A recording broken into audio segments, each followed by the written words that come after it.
Welcome back, everyone, here to the Writer's Parachute. We are guiding author and writer dreams to a perfect landing. We are back again with another very special guest. Today we have with us a Rosalind Severin McClean, and we're going to be talking to her about her two books here behind me, Oceans of Thought. They're really good books. She is an author, poet, and performer, and we will be talking to her shortly. But of course, we always start off with a topic. But before we get to that, we want to make sure we remind you to stay to the end of the show where we're going to pull the ripcord on the tip of the week. Of course, that will dovetail with what Rosalind has to say to us during the interview, but stick around. I'm sure it'll be helpful for you. So let's go ahead and get on with our show. Of course, we have Rosalind Severin McClean with us. And again, I said we're going to be talking to her about her two books, Oceans of Thought. She is an author, poet, and performer.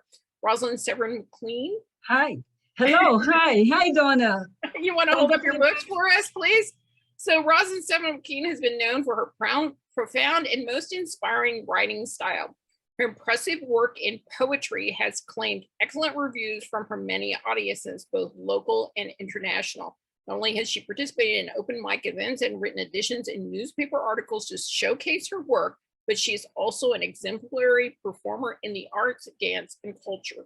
Her natural gifts as an author was recognized from childhood, but now as a senior, she has decided to publish her Oceans of Thoughts series. She was born in the Commonwealth of Dominica, but she now lives with her daughter in Queens, New York. Welcome to the Writer's Parachute. Rosalind, how are you today? I'm good, Donna. Thank you so much for inviting me to have this conversation with you today. I appreciate this very much. Well, I'm glad you're here. I've been looking forward to our interview, mostly because I interview a lot of authors, but I don't get a lot of poets. I think I've had one other poet before, and yours is a little bit different from hers in that yours are more what I would call sort of a memoir in prose. It follows kind of your life and the things that you've been through, and you're writing in these oceans of thoughts. I love. So, I mean, you have an interesting background to share about the first two books. So I wanted to know why it was important to document your life and thoughts in these two books. Okay.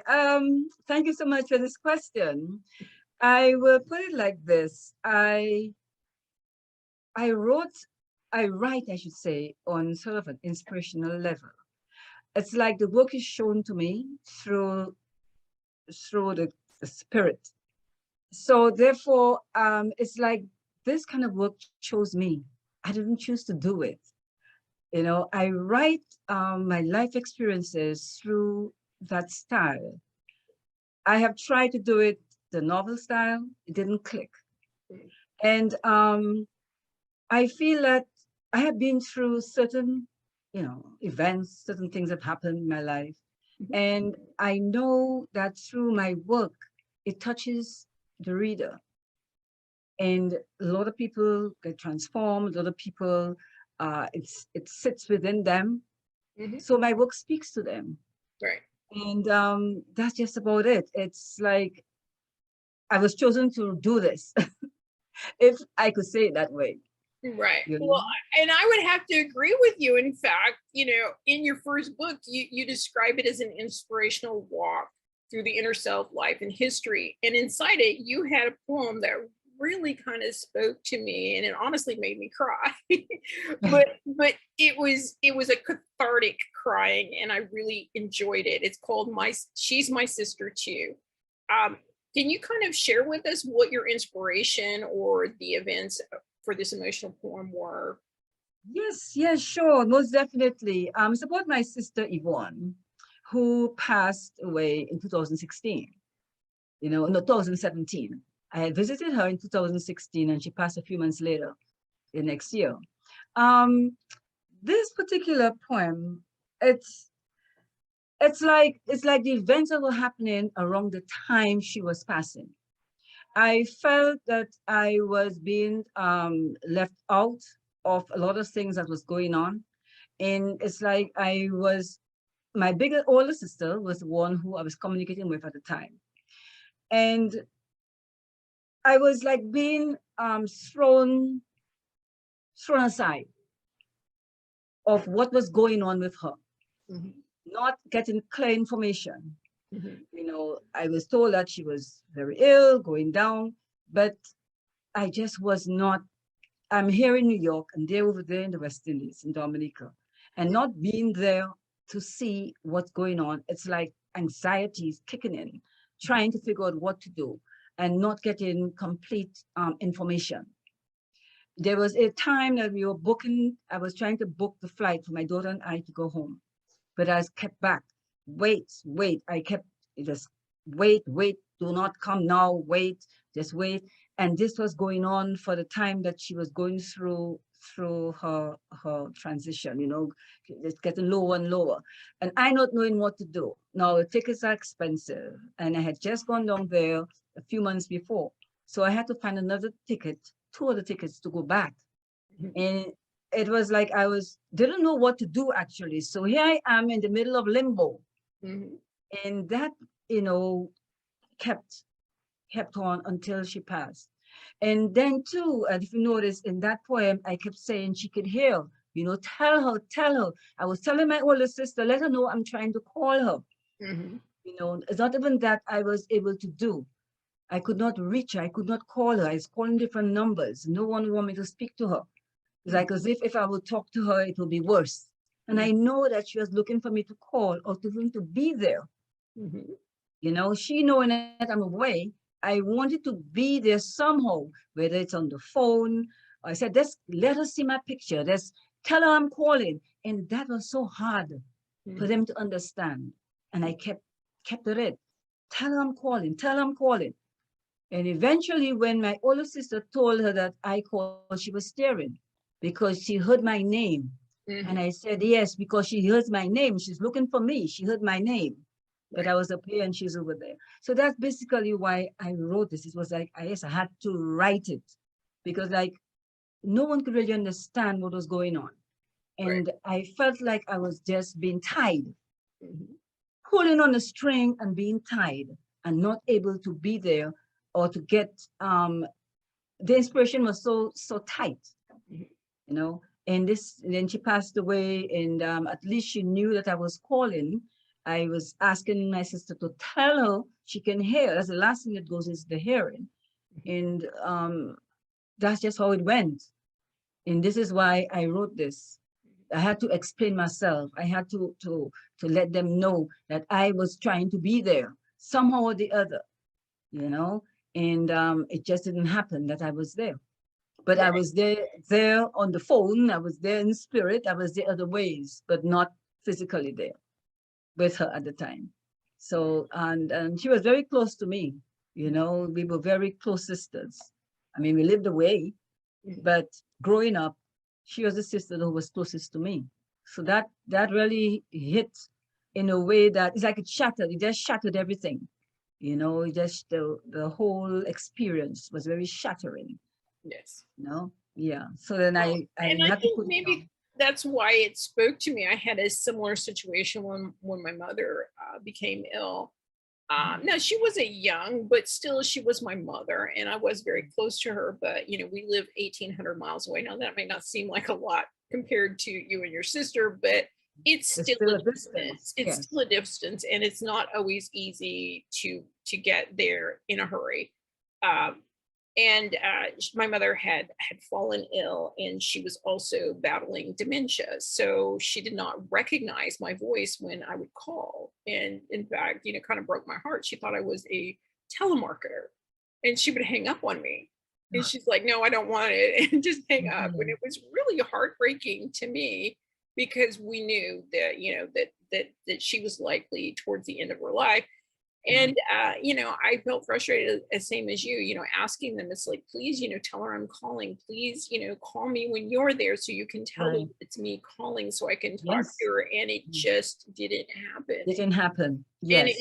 Mhm. it breaks your heart because you're trying so hard to be there Yes. in that moment. And it just feels like every obstacle in the world just jumped in front of you to keep Everything. from being there. And so I think that's probably why this emotional poem spoke so deeply to me, because I did feel your pain. And it resonated with me for what I went through. Now it's been Yeah. several years, but it's still something that's deep in you. Yeah. And It you know, doesn't go away.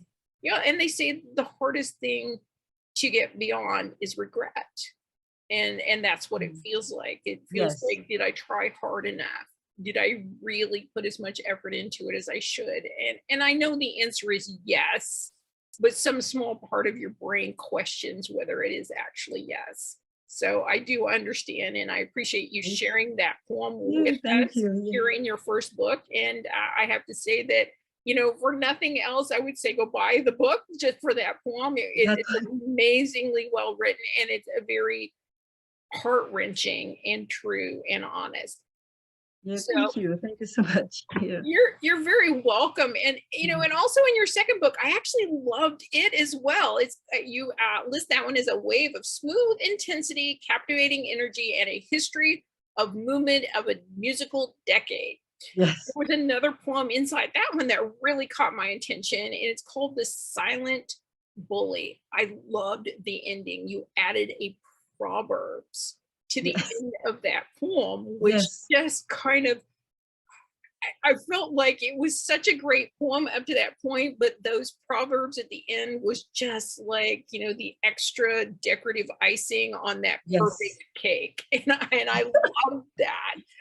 Yeah. So can you share why this particular poem, and I don't want to give away too much about it because I Yes. really want them to go read it because I think Yes. it's one of those poems that, you know, you can hear somebody else reading it, but till you Mm. read it yourself, Yes. you can't get that emotion that that poem brings across. So can you share with us why this one was important to add to the second book? Because it kind of caught me off guard when I read it. Yes. Oh, sure, sure. Yeah. Thank you so much for asking. Yeah. The silent bully is, let's put it this way. This is the most difficult form of bullying to detect. Mhm, Cannot be detected because when there's a silent bully, that silent bully often lies, mhm, don't talk the truth. So you would catch, it's like mischief. It's very mischievous form of bullying. It's very silent. mhm. It happens everywhere. It happens in offices, in schools, within families. It happens everywhere.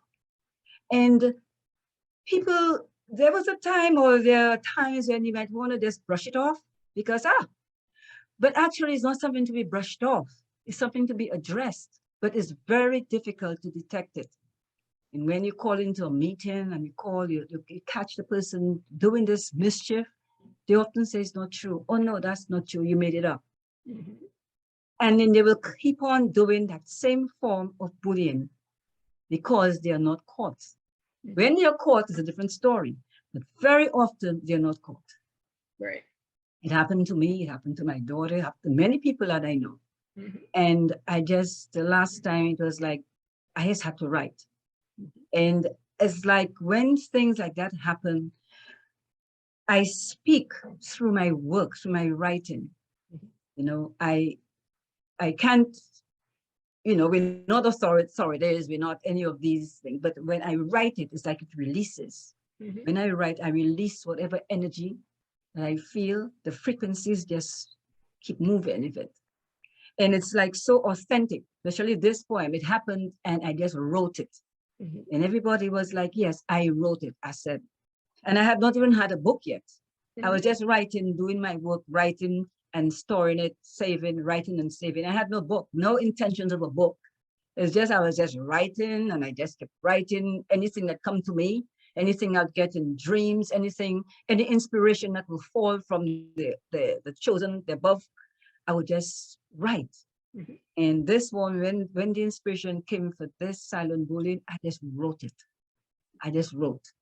And I'm very much in tune with Proverbs and different parts of the Bible and different other spiritual books that Mhm. I just knew where to go for the hooks because I was Right. very much in tune with it. Yeah. What and you know what really surprised me is, you know, I'm pretty well versed in what's going on with people around the world. I do try to be intuitive about what is happening. Well, I think the thing that struck me the most was that you gave adults permission to recognize that they are being bullied as adults. That's right. We Yes, tend to think that bullying is something that happens to children and teenagers and people who are very susceptible to negative comments. But you brought home the fact that we're all subjected to bullying yes. Oh, for yes. different purposes and different reasons. And because we as adults don't call it out, we're actually kind of perpetuating the system that allows the bullying to happen. And I just was like, Exactly. when I read that, I just kind of like stopped and go, oh my goodness, this is this is absolutely true. It's like we Yes, all need to read this poem. I think it needs to be plastered on the walls everywhere we go, because that is the thing that struck me the hardest, was that you are telling us all as adults, no matter your age, no matter who you are, that we're all subjected to this and that we need to exactly. recognize it and call it out. And only then can we truly say we're trying to stop bullying. Because if That's we right. allow it to happen to ourselves, then it's really hard to have any kind of license in saying that we're stopping it, or when it happens to someone else that we love, because we're allowing it to happen to ourselves. So I do appreciate that, and thank you for Thank you. that. And if for no other reason, go buy her second book, Oceans of Thoughts, just for the poem The Silent Bully. I really think Yeah. that it's an amazing, thought-provoking poem, and I really enjoyed it. And again, it didn't make me cry, but it definitely made me Did you stop think? and think, Yes, which is always, I know, kind of your second go-to. Is like, if the emotions don't go, then let's engage the brain. So you're doing an excellent job there. So in both of your books, especially in your second book, you are quoting both Beethoven and Plato, which I just loved. I mean, so it's just like, it was so unexpected, but it was so right on the money with the kind of prose and poetry story that you're telling in your book. And the quotes that you use is "Music can change the world" by Beethoven, and "Music saves a soul, or gives a soul to the universe, wings to the mind, flight to the imagination, and life to everything." That was by Plato. I want to know why these two particular quotes spoke to you and your writing of the second book, because they kind of surprised me. Okay. Well, book two, I had a focus on music. You Mhm, know, I focused besides the other poetry, I had a series on music because I played in a band. mhm, So I was channeling, you know, to get it smoothly into the band, mhm. into that series of poetry. Right. So I played music. I played piano for many years. I started at about 7 years old, and I played all the way till I was 23, taking Mhm, piano lessons right. until I left Dominic and came to the States. Mhm, So I know about Beethoven and all the different musicians. mhm, I know because I played their music. I played, and I just had to find something to link the band, mhm, you know, into the book. I right. had written the band. I wrote the series of the band since 2012, I believe. It's in the book. And I knew I had to place it in, but I always try to have a smooth transition. And music does speak to the world. Mhm, Poetry is actually song and music, mhm, you know. You just in poetry or prose or whatever it's called, they're reciting it. mhm, Music, you sing it, or you right. play it, get a tune, a melody. Mhm, If you take out the melody and the tune, it's poetry or prose or you know.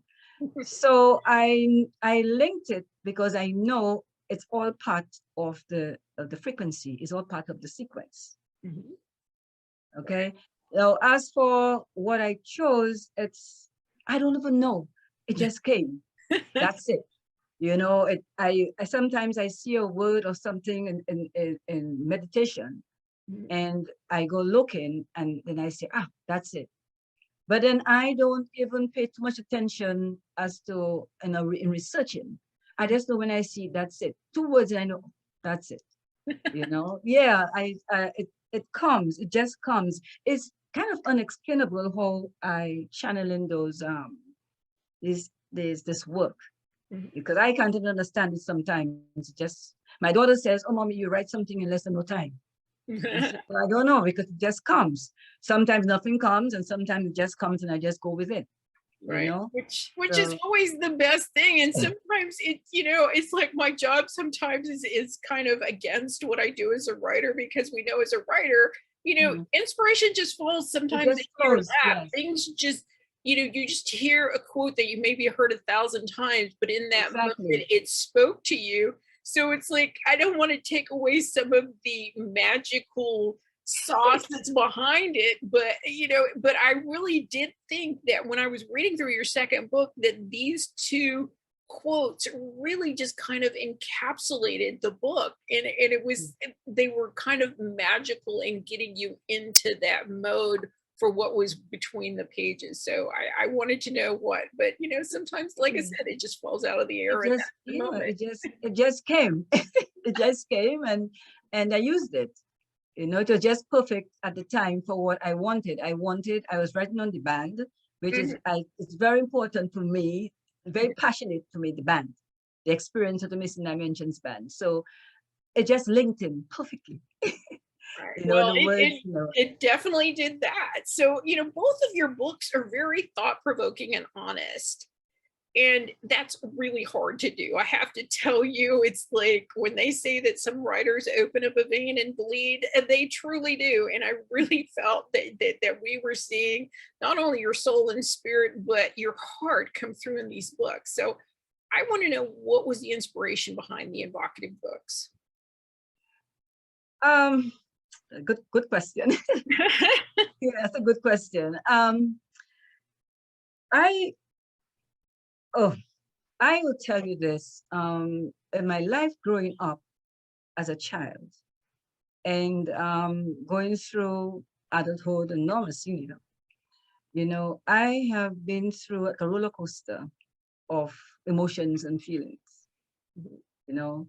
So with that said, and knowing that I've been writing, every time, whenever I feel something, I'll just write it down, Mhm.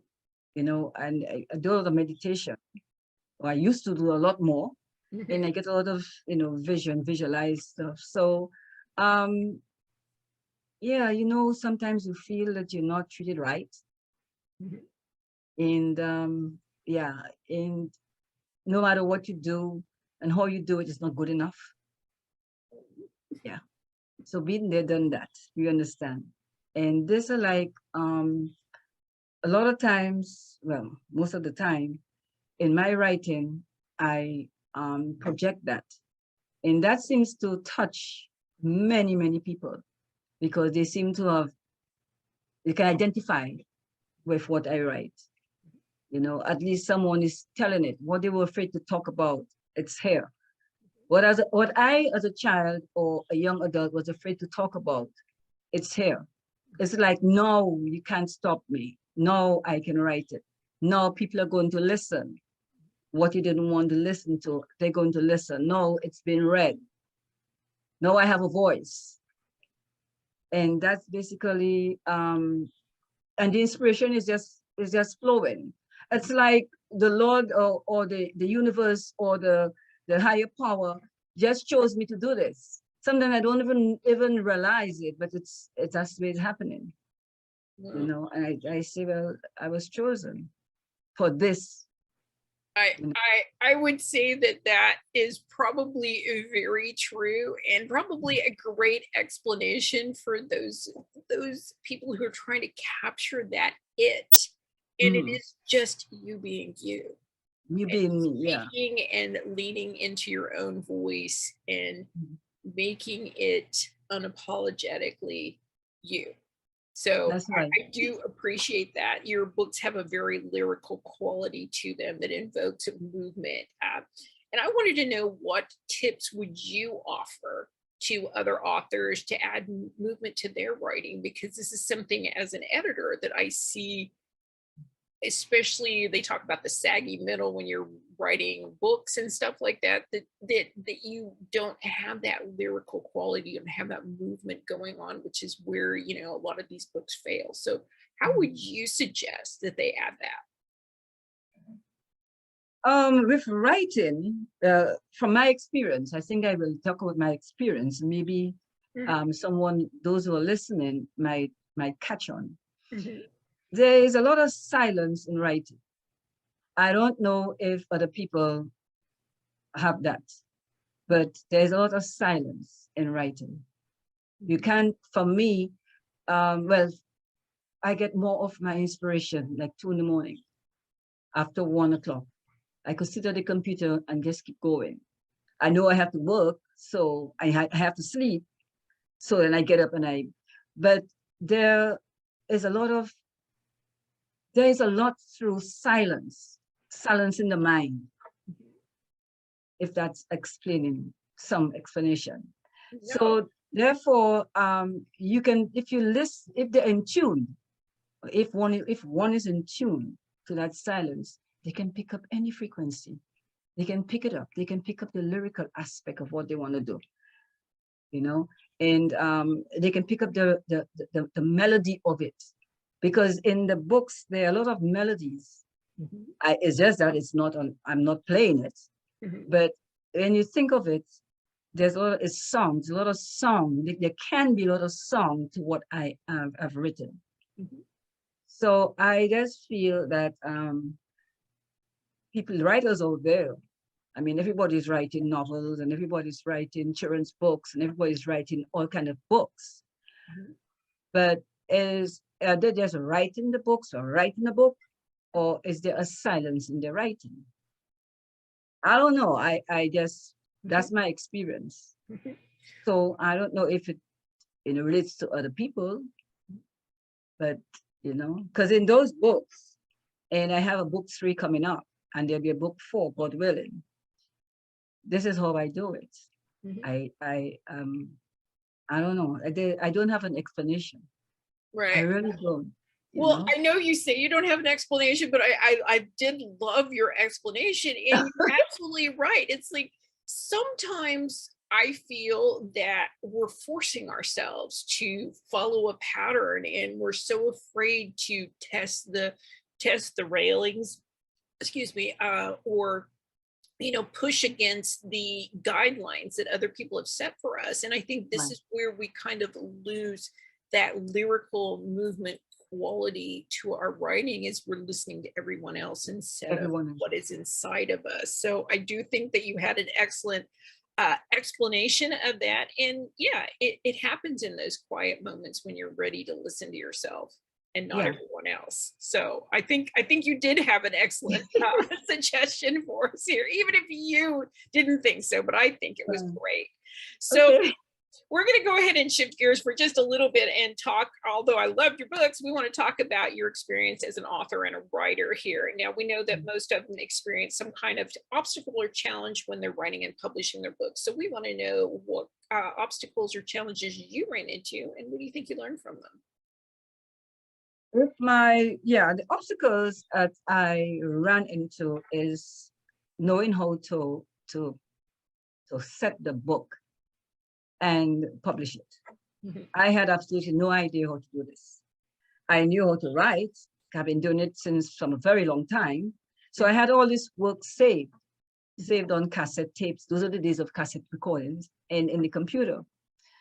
But as far as putting it in a book, I was blank. Because my daughter is the one who told me, Mommy, write a book. You know what to do. You have all this work, try and do a book. And my sister who passed used to tell me that I should have a book. I should have a few books. So I had to do some research on that. I got on the computer and I started looking for someone who knew about publishing and how to put it in a book. It's not about publishing, how to put it in the book firstly. Right. because I couldn't publish it out the books. I had no idea about categories, about nothing. I didn't know anything about that. And I found someone, Donna Mitchell. I found him online, never met him. I saw he popped up on the screen, and my daughter said, take a chance, let's try him. It was like, very skeptical because, I don't know this person at all and I have no idea, nobody heard of him. And I just decided to try him. Right. And that's what I did.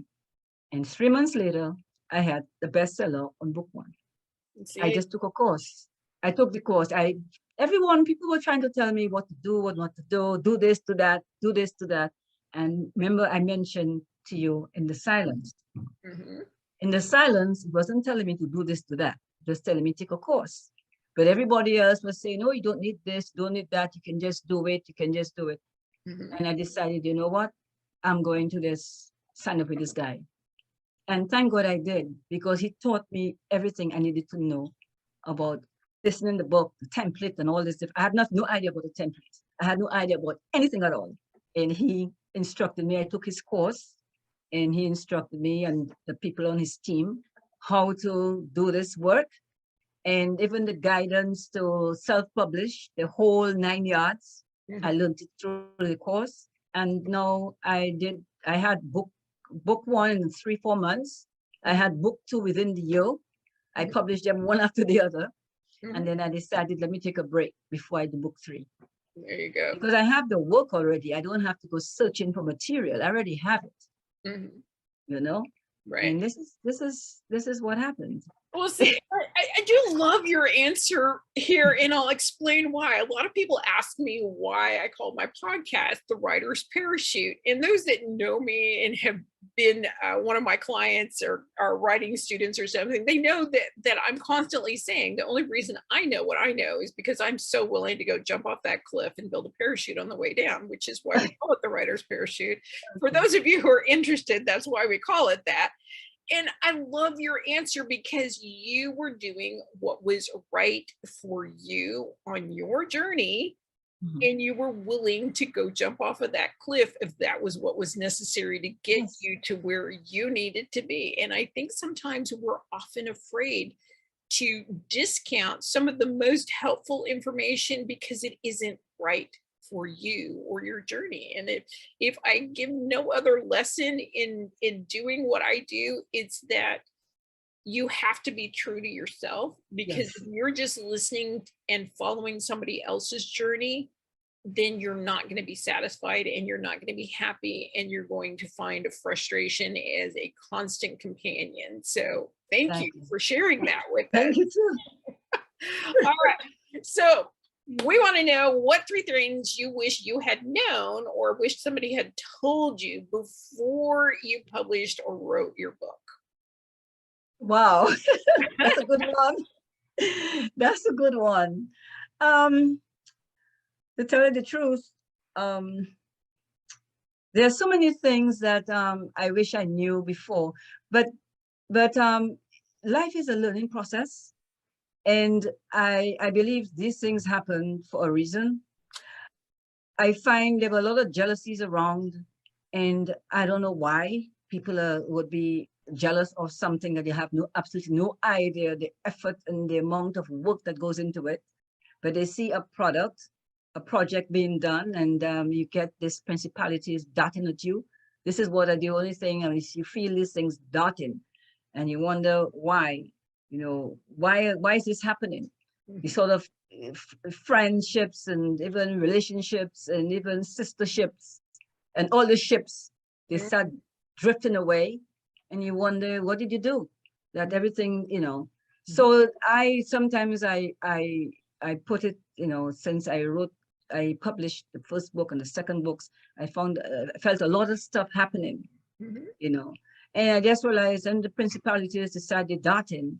You have to be strong to withstand it. It breaks you down emotionally sometimes because we're all human. Right. But then life is a learning process. It is. And I can't let these things stop me from trying to put out some good quality work. I say good quality work because everyone so far, it seems to, my work seemed to touch them in a positive way. And I believe that's why I was chosen to do this. Many people have gone to schools and gone everywhere to learn to write, but I don't see them writing like me. They write their own way. I write what was thrown to me. It was like it was chosen for me to do this, you know? Right. So yeah, so a lot of times when you're on that path, you know, you find the principalities and the negativities and those dots, they come quickly. They put the story off balance, Right. you know? And that is the only thing I could say, you know. I would think that if I had known that these, but you're not supposed to know it. One is not supposed to know that these things, because these things are set by, I guess, the creator or whoever sets it. It was to test us, to see how much we could take, how far we could go, and what we're about. Right. Whether we're going to crumble under this pressure or we're going to prosper. You know, and that's why too I try to keep the holy books, Bible, the Upanishads, whatever book that could give me inspiration to keep me grounded. Although, hey, I'm human, so you know, it's not, you know, no, Yeah, well, I not think at all. we're all human, and I think that is perfectly well Yeah. said, because Mm. you know, we often hold ourselves to such a high standard that we would Yeah. never hold even our worst enemy to.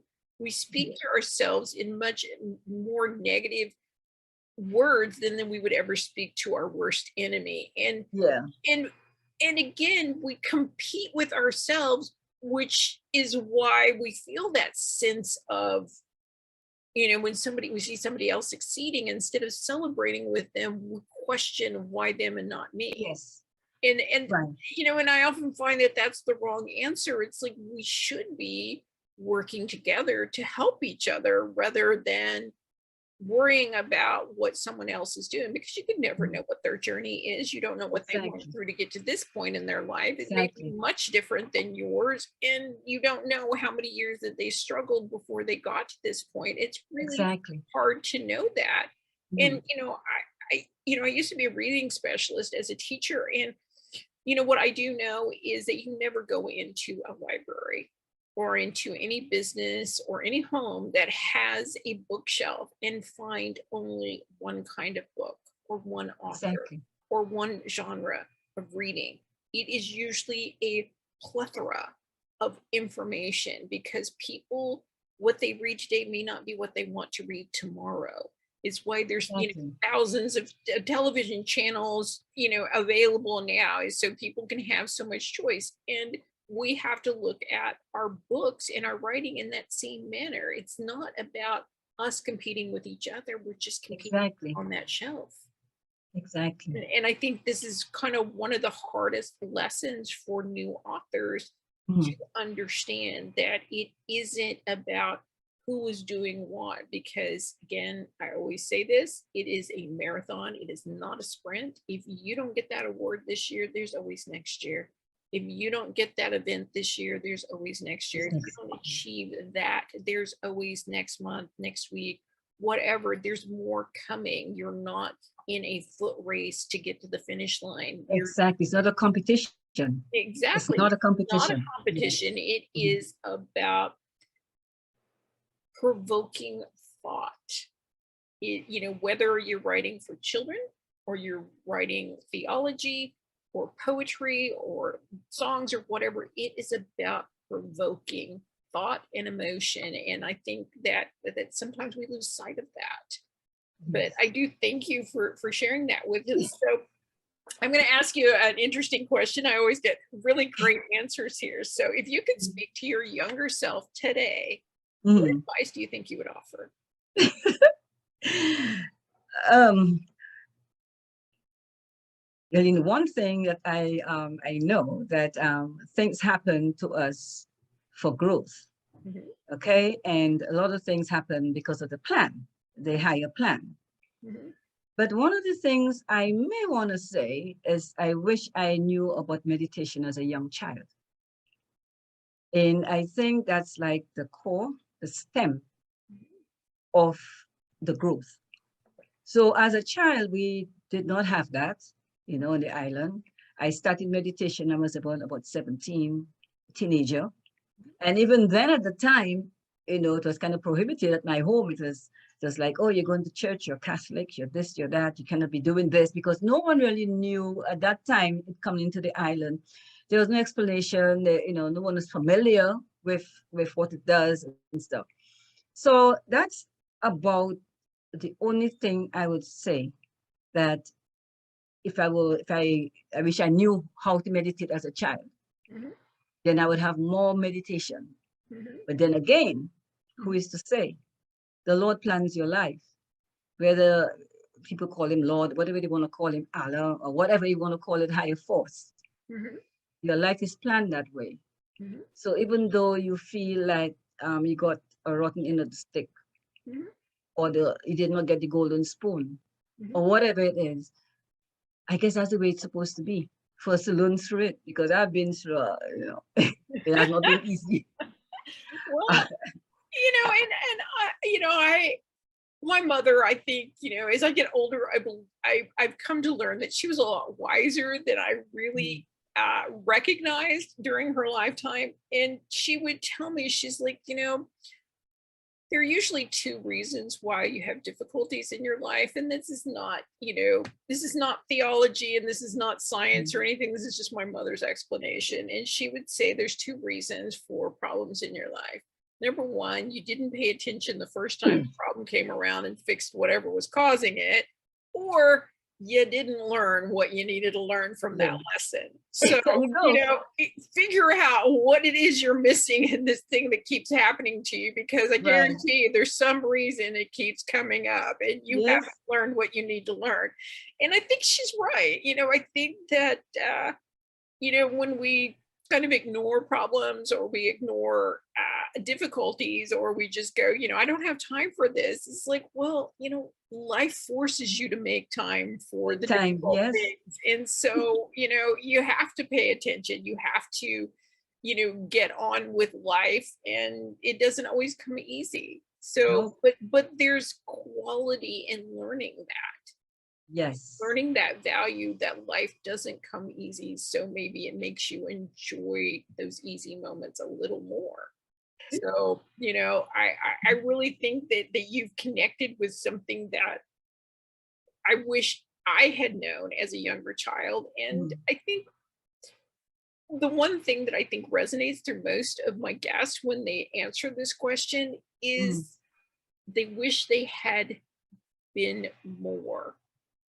They had been more willing to step outside, more willing to try new things, more willing to listen to other voices. mm, It's like I often hear, and in my grand imagination, which is unending, I could just sort of see them as children being timid and afraid. And mm. I think we have a lot of that in us as we grow older. Is think that child becomes even more timid and afraid. And Mm. I Yeah. think personally, we should just go, what? If you mess up, so what? Yeah.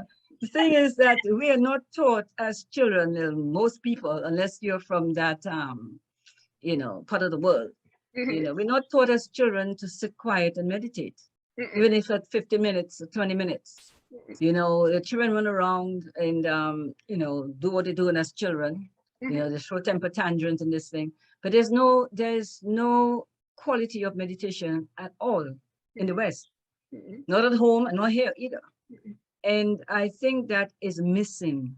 mhm. That definitely is missing in growing up with children. Right. Yeah, I think it's missing. I mean, who Well, am I? I would But agree with you, because we don't we we live in a world that it's instant gratification and instant satisfaction, and you can pretty much get anything with a phone call or a click or whatever. exactly. It's like we don't give ourselves what you were speaking about, to Mhm. get that thought provoking movement and lyricalness. is in those quiet moments when we let our actual brain work through the problem instead of, going to Google and it's like, give me the answer right now. It's Exactly. we need to exercise that brain part Mhm. of us and get it going and thinking through the problem. So Yes. I agree with you. That's that's an amazing advice. So yeah, it's like I never know what I'm going to say to my younger self, and it depends on my day because I never know what lesson is going to be up for me that day. Yes. So, it's like I'm sometimes a little bit stubborn, so sometimes I Mhm. get to repeat those lessons several Yes. times until I get it through my head that yeah, really this is not doing me any favors. All right. So I want to know what insight would you share with us for any writers or authors we have out there that would like to be upcoming poets, prose writers, or lyrical writers as inspiration for them? Because I think you would be a very inspiring person to them. Oh, thank you. Okay. Yes. What um I would like to share. As I had mentioned previously, that I think there's a lot in silence. So I think that's a good, I don't know if a lot of people do whatever they want, Mhm, but for me, as an author now, mhm, you know, even before I had the books, that's where I channel a lot of my energies. mhm, You want to channel the frequencies, you want the universe to work for you, to speak to you. It's not going to speak to you in the noise. The universe will speak to you in the silence. That's the only time it speaks, in the silence. mhm, Yeah, you'll get it in the noise too, but you get it distorted. mhm. you know, So, and another thing, maybe people could take notes, walk around with a notebook. Everybody uses a phone now. I use pen and paper, pencil and paper, the old folk way, Mhm. you know. And yeah, well, right now I don't really walk around writing because I have conditioned my mind. I keep it there, and when I'm when I start writing, like, it all comes back, Mhm. you know. But as a beginner writer, and from the other people, they can at least take their notes and don't always listen to people. Listen to yourself, Mhm. you know. Do your own research of the mind for yourself. People will tell you, yeah, but then what about you telling yourself? Right. Okay, so that's something that I have seen work for me, Mhm. because whatever I write here, no one is telling me. No one showed me how to write this. Mhm. No one told me what to write. Mhm. There's no one responsible for this but the Lord. Mhm. He alone, or whatever higher energy, is responsible for the two books. Right. I couldn't do it on my own, Right. you know. It had to come from somewhere, but I know it's not. I know it's not for me. There's channels through me, you know. Mhm. So that's why I say you listen to the silence. So see where you're going with what you want to write. Don't just write because you're writing, and then you're wondering, you have gibberish. No, you try to focus, and especially if you're a new writer, I guess everybody, and just try to focus and channel in your energies so you could put some work forward. Mhm. Take notes, take your own notes, Well, and listen to songs. yeah. Songs and melodies, to Mhm. me, are the best um, frequencies that we could identify with. The melodies, the songs of the wind, the song of the trees, the birds are tweeting, the Mhm. song of the birds. In a silent night, you hear the crickets, and you say, "Oh," you hear the wind. You can listen to the wind. They say wind has sound. Mhm. The breeze, the light breeze that's passing, it has sound. You just have to be still enough to capture that sound. Mhm. you know. No, And I agree with you. And one of the things that I think people forget with mm, writing, especially as you brought up with poetry, prose, and songs, is it's meant to be heard. How yes, can you know if it's meant or ready to be heard if you don't read it out loud? exactly. You got You to have practice to and hear practice. those words. Yes, you have to read it to yourself. You got to edit it yourself. For me, I have an editor, yes. When I Mhm, get ready to do the book, yes, you send it to the editor, you send it here, you send it there. But the journey, mhm. I have to edit it myself. Yes. You read it to yourself. I say, the way I look at it, you're writing not for you, you're writing for the reader. Mhm. The reader has to understand and identify with what you're writing. A lot of people writing, they're writing for themselves, or they make a song for themselves. No, you want to write, you Mhm. write in mind, you're writing to touch the reader, whoever the reader is in the world. Right. That's the only way. For me, that's the only way. Right. So when I did book one, I was like, wow, is it going to work? But I had this work for so long, it Mhm. had to work Mhm.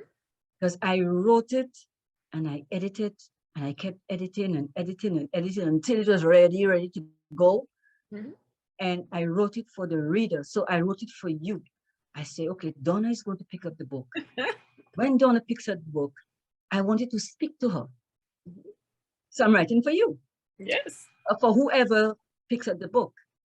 And that I think is the trick for me for writing. As I Right. said already, there is no school or no professor that could teach me this. Mhm. It, no, I'm sorry. I didn't learn it nowhere. I didn't learn it anywhere. And I agree with you. And it's like, I feel like we're on the same wavelength with this because again, it's meant to be heard by Yes. other people. It's like I tell people, it's like the reason we write is not so that we can, look at our writing, go, oh, that's amazing. We Yeah. write to communicate with other people. It's Exactly. about communication, which again, at its very base, writing in any genre or any, whether you're writing prose or you're writing a speech or anything, any kind of Anything. writing is about communicating your thoughts and your ideas into that audience, you know, Yes. Exactly. communicating what it is that you think or feel or want them to know Mhm. directly. And I think sometimes it gets lost in all of the noise, but I am glad that you brought that up. So I wanted to know, so you also host a YouTube channel podcast called Oceans of Thoughts after the title of your book. And we want to know where we are going to be linking everyone to it in the show notes, but we want to know if you could tell us a little bit about the focus of that channel. I yes, I my daughter actually is the one who put it together because they know all this technical stuff. Right. Yes, I had the YouTube, so I could post or upload. I think that's the correct words. She always told me, you don't post, you upload. I could upload videos and different interviews I've had, so other people who have did not hear it at the time could listen and identify. I have videos when I travel to Dominica, the oceans, you Mhm. know. I have that there, and I just wanted to be able to read some of my poetry and have it there so other people can listen. And like it's not lost. At least it won't be lost. It will be on something concrete enough, you Mhm. know. And this is the reason I wanted to have YouTube channel, um, done, Mhm. so I could put my work there. Mhm. I could read my poetry and put it there. It's about myself. It's not about any, so when I'm writing, I write it about things that happening with me that other people can identify with, and they can listen to it, they can learn from it, Mhm. they can identify with it. So I try to, that's what I'm trying to do, to put as many of my interviews and readings, Mhm. and videos on there as possible. It's just to get the people to benefit the people, Right.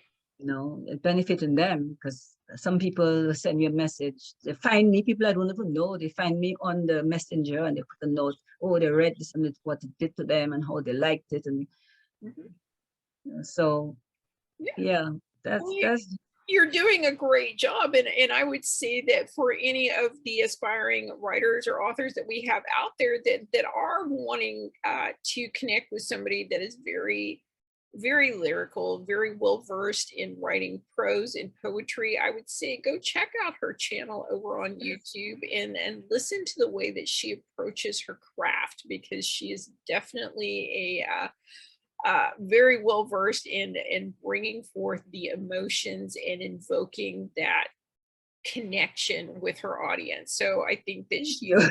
she's offering you guys a free masterclass in poetry. So go take advantage of it. Yes, and I think to please subscribe to the YouTube. So, you know, when they get on there, you know, subscribe to it. Mhm. So it gives me encouragement when I see people are actually, you know, I know people are listening and people are viewing it.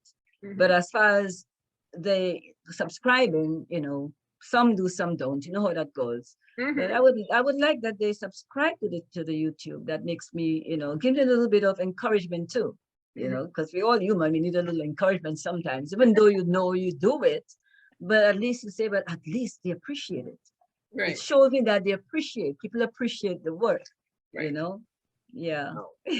All I'm going to say on that is if, as I said again, if you are an aspiring poet or you have any interest in that, I would say, you know, take advantage of her YouTube channel and go ask your questions. I think you'll probably be fascinated with her amazing, well thought out answers. So again, as I said, she's offering a free masterclass in how to approach writing and poetry and prose in particular. So we want to thank you for that. So what's next for Rosalind? What's next to Rosalind? Well, I have book 3 coming up shortly. I should have put it on already, but I sort of took a break Mhm. and figured that it will probably go to the end of the year, beginning of next year. Okay. So that I'm working on. Mhm. I also have been participating in book events and expos. Mhm. So, you know, I just did one last weekend, you know, called Carry Brunch. It was in Brooklyn, New York, Mhm. where all, you know, different vendors from Dominica, my country, you know, able to share their products and sell their books and different products. So that was very well attended, and it was very nice to be there and be part of it, part Mhm. of that event. I was able to sell quite a few books and explain and talk about my books and talk about the event. So yeah, so this is what you know, that's what's next. Besides that, you know, while I dance, so I Mhm. may have an event coming up for dance that Okay. probably is in November. Okay. So there are different avenues that I am getting involved in, Mhm. you know. But I have the books, I have the series, Ocean of Thoughts series, Mhm. first and foremost, that needs to get done. So Yeah, can you share with us what the focus of this third book is going to be? I'll give you a little peep. I don't want to say too much, but a little peep. I'm focusing on sports. I do, yeah, on sports. That's one of the series. There are a couple of series in there. Mhm. When I say series, you know, I write and I have to finish what I'm trying to say. So I do it like 3, 4 different poems for one you know, category. So yeah, I'm going to focus. I'm focusing a lot on sports Okay. in Dominica at the time. But it's not only sports in Dominica, it's like sports, let's say sports. You Mhm. know, I'm talking about soccer back in the 1960s, because I'm going way back. You Mhm. know, I'm going back in the memory, Mhm. back in the good memories of the 60s and the 70s. And I'm talking about sports, the sports journey Right. at that time.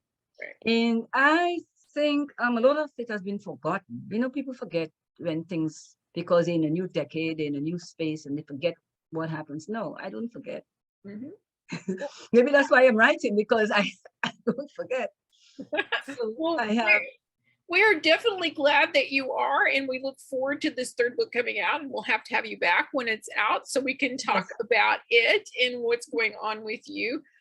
So you did say that you're probably going to have an event coming up in November. So is there anything else on the horizon for you as far as events? well, there, there are a couple, you know, that I'm looking at. I'm looking at an event in Atlanta. I'm hoping I can get there, another book event, you Okay. know, sometime in October. You Okay. know, you know, I'm not sure of it, but that's been spoken about, you Okay. know. Well, so So there are a couple of things happening. Yeah. Okay, so if we want to get updated on actual dates and locations, that we would find that on your website. Is that correct? Yes. Okay. Yeah. On my website, I definitely will be posting it at the time, what's happening. And yeah, I definitely posting it because there are quite a few things that are coming up, but there's no real dates. And, it's there. People are talking about it. And I'm interested in doing everything. As a matter of fact, I have one on the 21st in Queens. It's a book event. Yes, it's a book event, a Queens book event. And I've already paid for my table to participate. It's like an open mic. Yeah, so I will be doing in both books there. Okay. And actually quite excited to participate in that. And that's in October the 21st. Okay. So I'm looking forward to that too. So there are quite a few things happening, and around Oceans of Thoughts. Right. And, yeah. Well, we're glad. And of course, we always will have in the show notes for you the direct links to her website and other links for you. So where can they find your books? My books are available on Amazon. Okay. Both books are on Amazon. They're both in Kindle and paperback. Okay. So definitely, I would like everyone to go to Amazon and purchase my book. Okay. And yes, yeah. So that's basically where they are at the moment for internationally. It's on Amazon. Okay. I also have the YouTube channel. I also have Facebook, and you can see some of my book on Facebook. But I shouldn't say some of my book on Facebook. I sort of held back because I'm producing the books. So at least, I am on Facebook, and I have an Oceans of Thoughts page on Facebook, publishing page. So that I have. And yeah, that's just about it. Because I'm new to the whole author thing. So I only just started. Oh, yeah, it changes so much. I feel like we're all new, even us old dogs that have been around for a while. It's like they always come up with something new, and it's like, I changed this, and I'm just like, no, I just figured it out, and you guys exactly, yes. So again, we will have links in the show notes for you too. Both of her books on Amazon. We'll also have her website and her social media. She is on Facebook, Instagram, Twitter. She does have her YouTube channel. We'll link you to that. She also has her book available through the Oceans of Thought online book club. So we'll have a link for that for you in the show notes. But was there anything else that you wanted to include, or any kind of newsletter or anything that you would like for our listeners to sign up for? This is a tricky question because I don't have anything particular right now. Okay. Yeah, I don't have anything particular right now. I didn't, All but right. I just have the books out there. And that's perfectly fine. So they can go to your website and get your books. All right. Get my book on the website, or go onto Amazon, Oceans of Thoughts on Amazon, and they will see both books there. Okay. YouTube, right. Yeah. Well, I want you to hang out for just a little bit, and we're going to go pull the ripcord on our tip of the week. Of course, we do this every week, and today we're going to talk a little bit about what Rosalind's problem was when she was talking about her struggles and challenges through publishing and writing her book. And she said that one of her big hangups was figuring out what to do next. It's like, write the book, you've got it already, and it's like, but it's just words on a page. How do you get that to a book format? So my tip of the week for you is to do some of the things that Rosalind advised. She went and found a coach and a writing program that took her through the process and taught her what she needed to do and how to do it effectively. Now you can, again, go to a class and learn all of these things, or you can go to a private coach. I do that from time to time with some of my authors, where I will take them literally by the hand and walk them through step by step how to take their written words and put it in a book format, and what they need to know to be included, and how to get it all done through the publishing process. It's not an easy thing, but there are many, many options for you. And I always say the first place to start is figure out how you want to be published. If you want to be self-published, then absolutely go take that class, go get you a coach, find somebody who can help you through that self-publishing process, because it is filled with pitfalls and cliffs and all kinds of problems that you're going to run into if you don't know what you're doing. So I would say seek help for that. But if you're not sure and you're thinking maybe I want to hybrid publish, which is basically a cross between self-publishing and traditional publishing, where you have a publisher who is helping you through the process of publishing your book. Oftentimes they will take your manuscript and put it into the format that you want and take it through the process of getting it put into a book format and uploaded, and then you will become partners with them in publishing and having your book available. And then, of course, there's always traditional publishing, which is basically where you would find a literary agent. You're going to query agents until you find one who's interested in your work. And then they will go to work for you trying to find a publisher willing to accept and publish your book. And a lot of times, those things as far as how much or how little involvement you'll have from that point on are negotiated in the contract that you'll have with your publisher. So I would say that that's the first place you need to start. The second place is, yes, get some education behind you, even if that education is reading a book. There are so many books available out there for reasonable prices that will give you a lot of the information that you need. Now, I would never, ever tell somebody to solely rely on a single book for advice. I would say read several. See where they differ, see if you can figure out why, because this is what I do know as a coach and as a published author myself. Every single book is going to be different. Every journey between writing the book and getting it published is going to be different and have different issues. So you need to understand why each step of the way goes left or right or straight down the middle. So if you're struggling with any of this, again, reach out for a coach, or reach out maybe possibly thinking about doing a hybrid publisher, or finding someone who can help you through that process. Now, that's not to say that the information that you need is not out there. KDP, which is Amazon, has a lot of tips and tools on their website that you can download, where they'll take you through step by step. Ingram Spark, which is one of the world distributors we have here in the United States, has the same information under their tools and resources as well. So you can get the information, but sometimes the technical aspects really will trip you up. So I do say, even if you're going to try and do it on your own, is to try and get someone in an advisory capacity to lead you through, or to check to make sure you're on the right path that's going to work for you. Because I have dealt with people that try to do it on their own, and were given not malicious advice, it's just advice that they didn't understand quite how their book different, or the person's journey different from their own. And there's some missteps, and it ends up costing you money in the end to try and go back and fix those.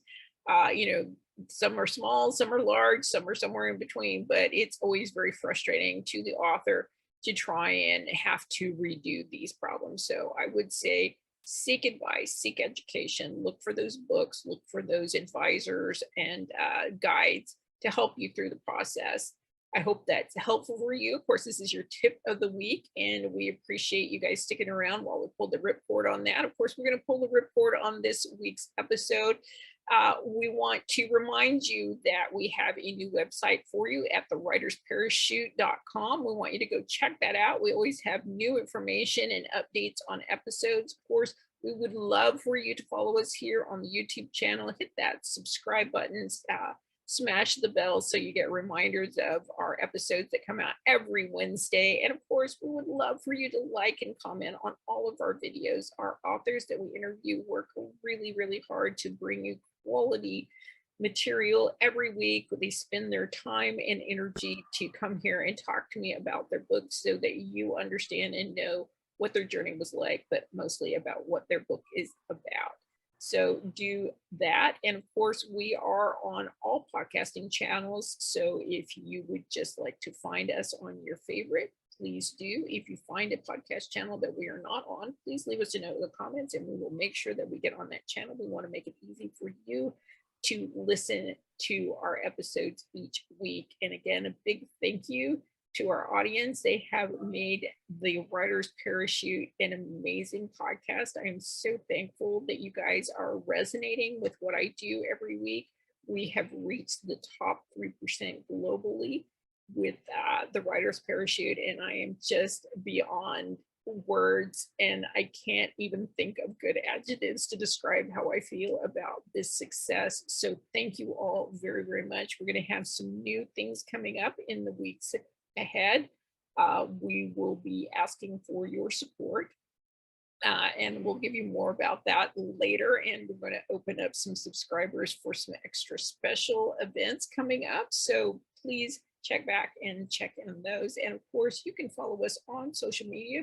We are at Writer's Parachute on Facebook, Twitter, Instagram, and now on TikTok. So please do that. And of course, finally, we want to make sure that we thank our very special guest, Rosalind, for joining us. Please go and check out her books, Oceans of Thoughts, and be looking for the third book coming out probably around the first of the year. And we appreciate you coming here and talking with us today. So thank you, Rosalind. And of course, as always, we hope that all of your writing dreams land well. Until next time, bye. Bye. Thank you so much. I appreciate your time in this interview. Thank you so much. Okay, bye.